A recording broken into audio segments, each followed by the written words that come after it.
వైఎస్ఆర్ జిల్లా పులివెందులలో టీడీపీ వర్గపోరు బయటపడింది. రేషన్ షాపుల కోసం ఇరు వర్గాలుగా విడిపోయి దాళ్లకు తెగబడ్డారు. పులివెందులలో రేషన్ షాప్ డీలర్ల కోసం పరీక్షలు నిర్వహిస్తున్నారు. తమ వర్గానికి చెందిన వారే పరీక్షకు హాజరు కావాలంటూ రెండు వర్గాలు పట్టుబట్టే. టీడీపీ నేత బీటెక్ రవి, ఎమ్మెల్సీ రామ్ గోపాల్ వర్గాల మధ్య వాగ్వాదం జరిగింది. ఈ క్రమంలోనే వేంపల్లికి చెందిన ప్రకాష్ అనే వ్యక్తిపై బీటెక్ రవి అనుచరులు దాడికి దిగారు. దీన్ని నిరసిస్తూ ఎమ్మెల్సీ రామ్ గోపాల్ రెడ్డి భార్య ఉమాదేవి పరీక్షా కేంద్రం వద్ద ధర్నాకు దిగారు. పరీక్షా కేంద్రం వద్ద పరిస్థితి ఉద్రిక్తంగా మారడంతో పోలీసులు భారీగా మోహరించారు.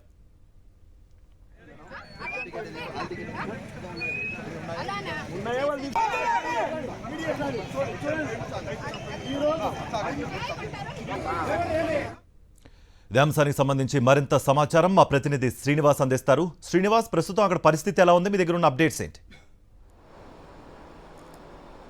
పరిస్థితి అయితే ఉద్రిక్తంగానే ఉంది. ఏదైతే పులివెందుల నియోజకవర్గంలో ఆధిపత్యం కోసం తెలుగు తమ్ముళ్ళు కొట్లాటకు దిగినటువంటి పరిస్థితి అయితే స్పష్టంగా కనిపిస్తుంది. ఎందుకంటే ఏదైతే రేషన్ షాపు డీలర్లని కైవసం చేసుకోవాలని, ఆ పోస్టులను కైవసం చేసుకోవాలనేటువంటి ఉద్దేశంతో ఇరు వర్గాలు కూడా బాహాబాహికి దిగినటువంటి నేపథ్యం అయితే ఉంది. దీంట్లో భాగంగానే ఈరోజు పరీక్షా కేంద్రం వద్ద, ఏదైతే రేషన్ డీలర్లకు నిర్వహించే పరీక్షా కేంద్రం వద్ద ఇరు వర్గాలు కూడా మోహరించినటువంటి పరిస్థితి అయితే ఉంది.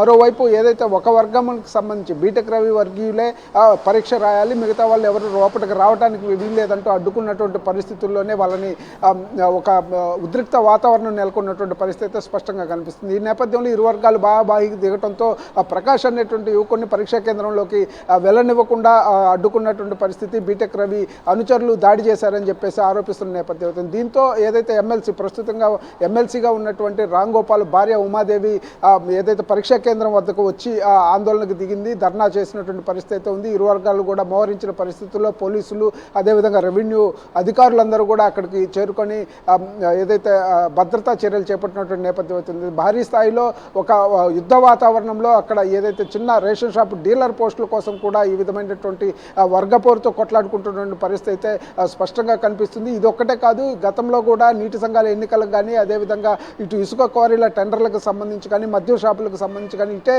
ఒక యుద్ధ వాతావరణాన్ని నెలకొల్పడం కానీ, అదేవిధంగా దౌర్జన్యపూరితంగా వ్యవహరిస్తున్నారు అనేటువంటి అంశం మీదనే పులివెందుల నియోజకవర్గంలో తెలుగుదేశం పార్టీ నాయకుల మధ్యనే ఒక వర్గ విభేదాలు ఏర్పడినటువంటి పరిస్థితి ఉంది. ప్రస్తుతం ఉన్నటువంటి ఎమ్మెల్సీ రామ్ గోపాల్ రెడ్డి, అదేవిధంగా మాజీ ఎమ్మెల్సీ బీటెక్ రవి, వీళ్ళు ఇరువురు కూడా ఎడముఖం పెడముఖంగానే కొంతకాలంగా నడుస్తున్నప్పటికీ కూడా ఇప్పుడు వాళ్ళ మధ్య ఉన్నటువంటి వర్గ విభేదాలు కూడా పూర్తి స్థాయిలో బయటపడినటువంటి పరిస్థితి. దోచుకునేందుకు తమ మనుషులనే రేషన్ డీలర్లుగా కానీ ఇతర అన్నింటిలో కూడా తమ మనుషుల్ని నియమించుకునేందుకు ఎవరిని దగ్గరకు రానివ్వకుండా, మొన్న నీటి సంఘం ఎన్నికల్లో ఎవరిని నామినేషన్లు వేయనీయకుండా పేపర్లు తీసుకొని చించినటువంటి పరిస్థితి ఉంది. ఇప్పుడు రేషన్ షాపులకు సంబంధించి కూడా పూర్తి స్థాయిలో ఎవరైతే ఎగ్జామ్కి వెళ్తున్నారో ఆ ఎగ్జామ్ అధికారికంగా ఆర్డీఓ నిర్వహిస్తుంటే ఆ ఎగ్జామ్కి కూడా వెళ్ళనివ్వకుండా పరీక్షా కేంద్రం వద్దనే అడ్డుకున్నటువంటి పరిస్థితి మనకు స్పష్టంగా కనిపిస్తుంది.